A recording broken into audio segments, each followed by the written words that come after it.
All right, today we are going to buy a house. You don't have to do this for this particular lesson, but the assignment I'm going to give you after this, you are going to need to get the Zillow real estate app. There's a picture of it here. It's easier if you have it on your phone, but if you only have a computer, it's just Zillow.com. You're going to use that to look for houses. When you buy a house, usually, unless you're loaded, you have to get a mortgage from the bank, which is what this lesson is about. Some things to think about or to consider when you apply for a mortgage at a bank. You need to have a job. They usually look to see if you've been there 2 years or more. If you have anybody else on the mortgage with you, like a spouse or whatever, they also need to have a job for 2 years or plus. You need to have good credit. If you have bad credit and they see you're not paying your credit cards back or your car loan or whatever, they are not going to give you money if they think they're not going to get it back. The bank, that is. You need a down payment.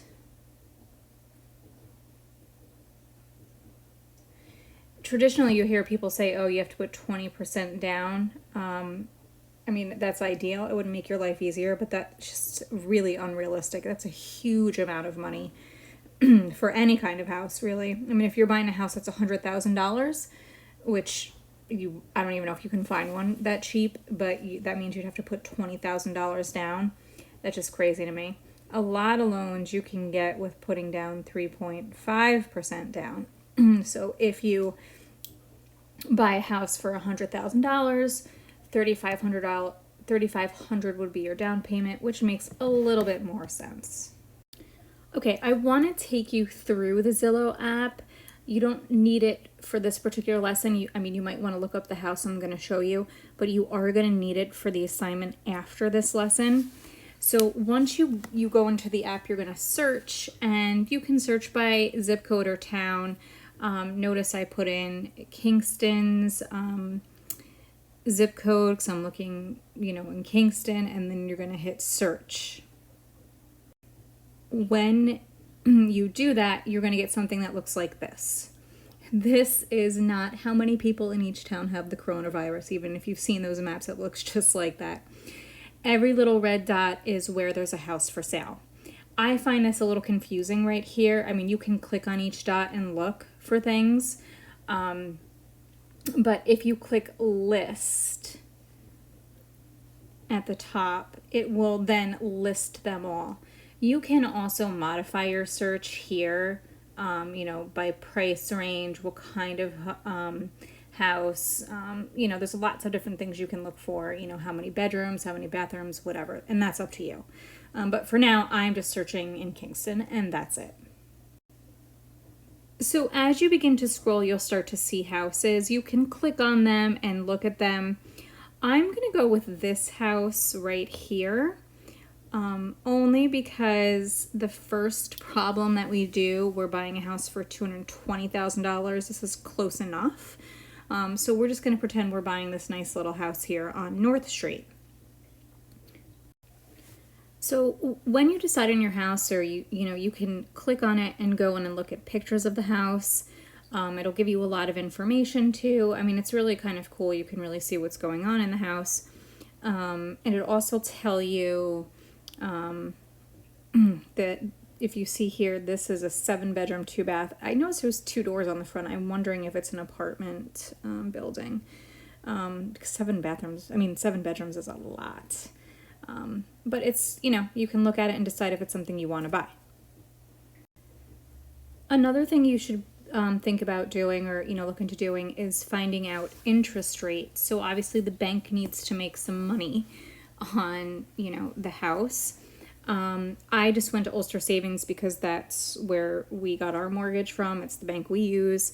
So I just went to their website, and you notice right away that you can click on something that says check rates, and this changes actually every day, but you can look at it, and when you click on it, it will give you a list of all of the current rates.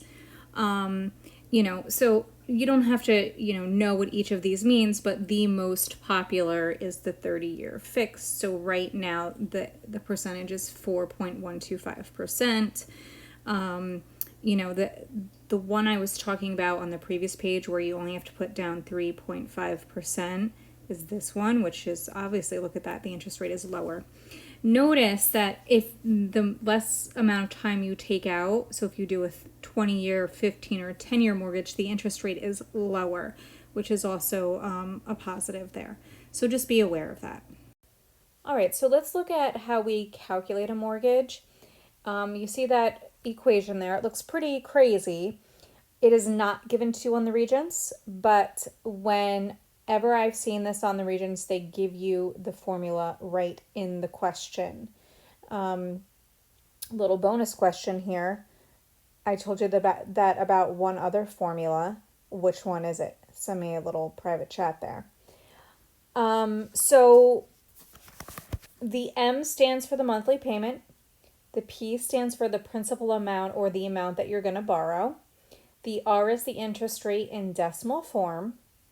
And it doesn't specify the N there, but the N is the number of monthly payments. So we have all this information given to us already, which is pretty nice. So my P, or my principal amount, is $220,000. My rate is 0.052. That is an area that I recall students messing up on, forgetting to change that to a decimal, especially when there's already a decimal in the percent. You still have to move it twice. And then the number of monthly payments, this is the other area where we see a lot of mistakes. It's a 30-year mortgage. A lot of times students will see that and put a 30 there. If you put a 30 there, you're saying you're making 30 payments, which would be one per year, which makes no sense. It's 12 payments a year, once a month, times the number of years. So times 30. So on this mortgage or any 30-year mortgage, you're making 360 monthly payments. Now I'm going to plug into this formula. Be very careful. There's a lot going on. It's easy to make a mistake. So I'm going to put in my principal amount of $220,000 times 0.052 for the rate over 12. And if you look at the formula, that's always going to be a 12 times 1 plus 0.052 over 12, and that little parenthesis is to the power of 360 all over 1 plus 0.052 over 12 to the power of 360 minus 1. And then the next thing that you're going to do is you're going to put that whole thing in the calculator exactly like you see it. You're going to do alpha y equals, and as you're typing along and you get to that first fraction there, you're going to do alpha y equals again. It makes more sense to put it in all at once. So go ahead and do that right now and see what the monthly payment's going to be.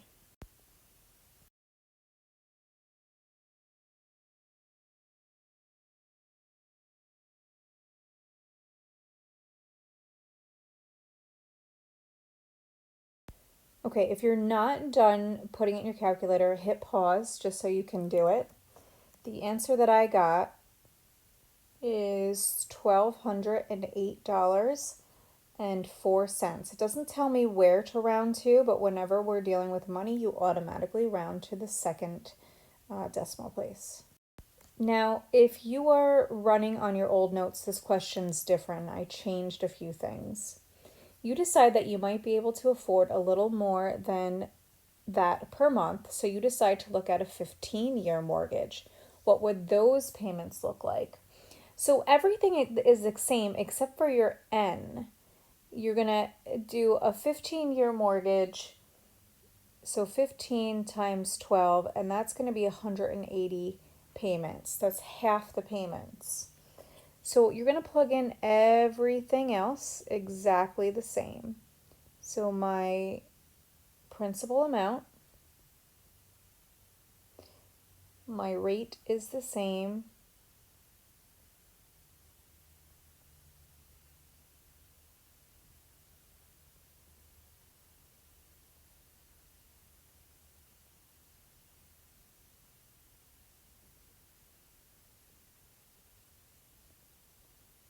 This time my exponent is 180, so that's the one thing that's changing. And notice how the bottom looks very similar to the top there. Another 180 minus 1. And now you're going to calculate that in your calculator. And this is where it's nice, if you do have a graphing calculator, you arrow up, hit enter, and you just have to go in there and change that exponent from 360 to 180. I'll give you a second to do that.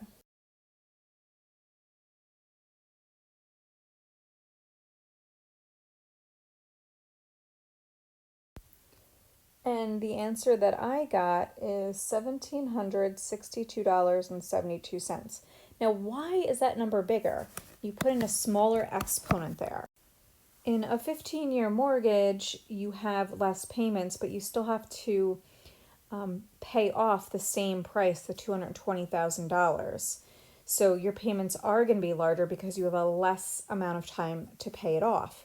However, in the long run, you end up paying less money because you don't pay as much interest. You're paying interest over the course of 15 years, whereas in the other mortgage, you're paying interest over the course of 30 years, which is twice the amount.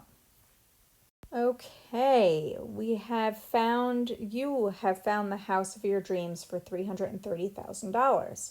You qualified for a mortgage with an interest rate of 4% because you had a down payment of $30,000.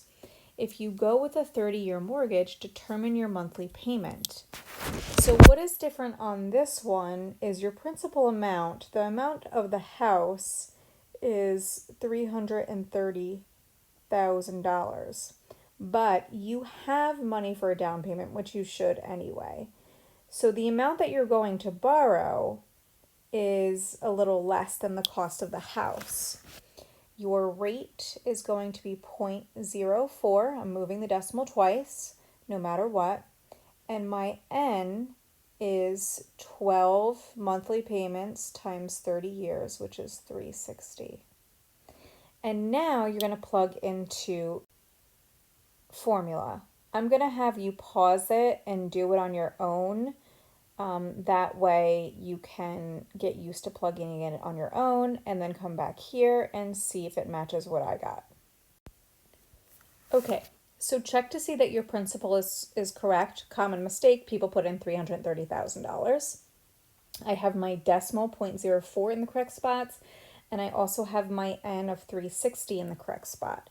From here, when you put that in your calculator, you should get 1,432 and 25 cents. So that's how much your monthly payment would be if you had that house. Now, this part always blows my mind. So we're going to actually figure out how much money you end up paying back the bank over the course of the 30 years. Now remember, you're borrowing $300,000, right? The $30,000 you already had, that's already paid toward the house, it's gone. Our monthly payment was $1,432.25. And we are going to make 360 of those payments over the course of 30 years. That total, actually, I'll give you a second. You go ahead and put that in your calculator and go ahead and stare at it a minute and see if you actually believe that it's correct.